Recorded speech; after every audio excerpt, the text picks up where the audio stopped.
নমস্কার, কেমন আছেন বন্ধুরা? তো আজকে আমি একটা সাধারণ জিনিস, যেটা ওলকপি বা শালগম বলে, সেটা আমি ফুলকপি বাঁধাকপি তো অনেক খেয়েছেন, তো আজকে শালগমটা সবার মতো আমি একটু অন্যরকমভাবে একটু গ্রেট করে রান্না করব। ডালনা তো আমরা খাই, তো নিরামিষ দিনে যারা ভেজ খায় আর কি, ওদের জন্য খুবই ভালো হবে। এটা খুব সুস্বাদু হয় খেতে, খুব ঘরে থাকা ইনগ্রিডিয়েন্টস দিয়েই তো বানানো হয়, কোনো কিচ্ছু বেশি নেই। দেখতে থাকুন, দেখলেই বুঝে যাবেন কি কি করেছি। আমি গ্রেট করেছি, একটু ডালের বড়া দেব, একটু বাদাম ভেজে দেব, আর যেটা হয় জিরে, তেজপাতা, লঙ্কা ফোড়ন দেব, হলুদ, তারপর লঙ্কা হবে কি জানি, আদা বাটা, তারপর একটু নুন তো লাগবেই স্বাদের জন্য, আর ঘি, গরম মশলা, এইগুলোই থাকবে।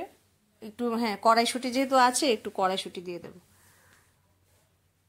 তো দেখতে থাকুন। আর আমি আজকে রবি ঠাকুরের কৃপণ কবিতাটি আপনাদের আবৃত্তি করে শোনাচ্ছি, তো শুনতে থাকুন। কবিগুরু রবীন্দ্রনাথ ঠাকুরের কৃপণ।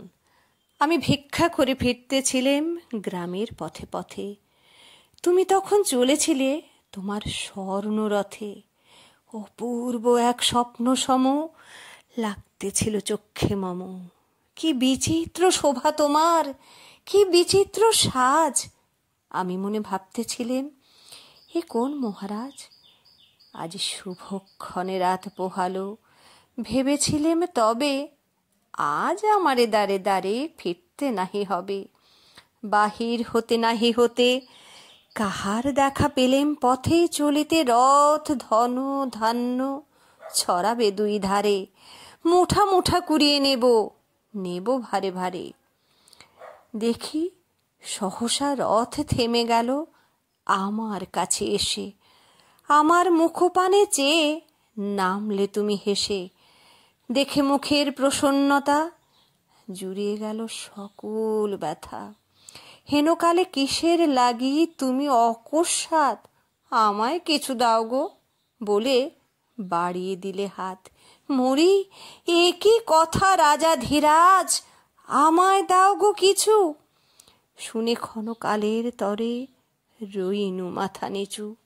তোমার কি বা অভাব আছে ভিখারি ভিক্ষুকের কাছে?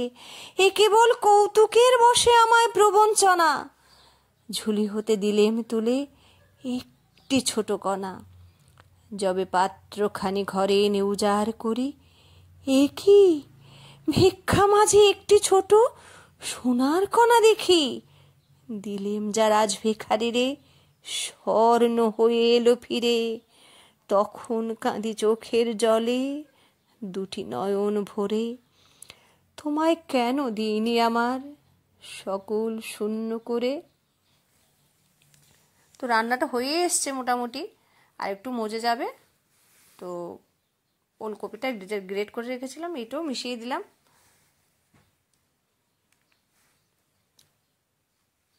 দেখুন, কবিতাটা বলতে বলতে রান্নাটাও শেষ হয়ে গেল। কি মজা না? যে ডালের বড়াগুলো দিয়ে দিয়েছি, জল কিন্তু লাগবে না, এটার মধ্যে জল থাকে ওলকপি বা শালগম থেকে, সেটার মধ্যেই নরম হয়ে যাবে, বড়াগুলো নরম হয়ে যাবে। আর সেরকম কিছুই নেই, একদম শেষের পথে। তো দিয়ে দেবো একটু ঘি আর গরম মশলা দেব। এই দেখুন না, নরম হয়ে গেছে একদম। কতগুলো করেছিলাম। এই পর্যায়ে এসে একটু গরম মশলা দিয়ে দিতে হবে।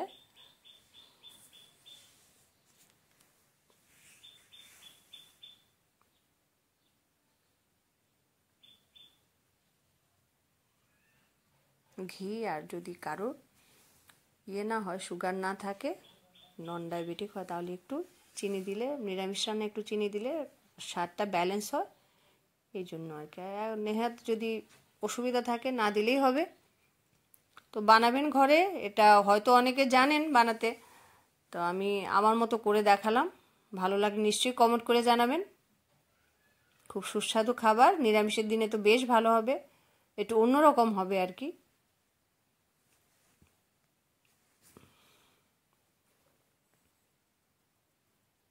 দেখে মনে হচ্ছে বাঁধাকপি বা আছে না পেঁপের শাক যেরকম রান্না করি সেরকমের মতো আমি ইয়েটা নিভিয়ে দিলাম, ঢেকে রাখলাম একটু স্ট্যান্ডিং টাইম দিয়ে।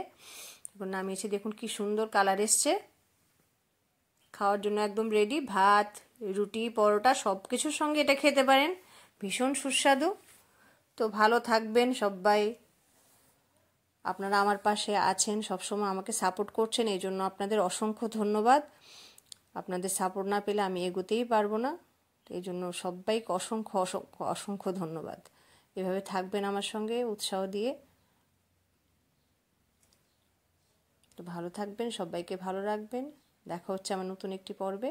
ততক্ষণের জন্য টাটা।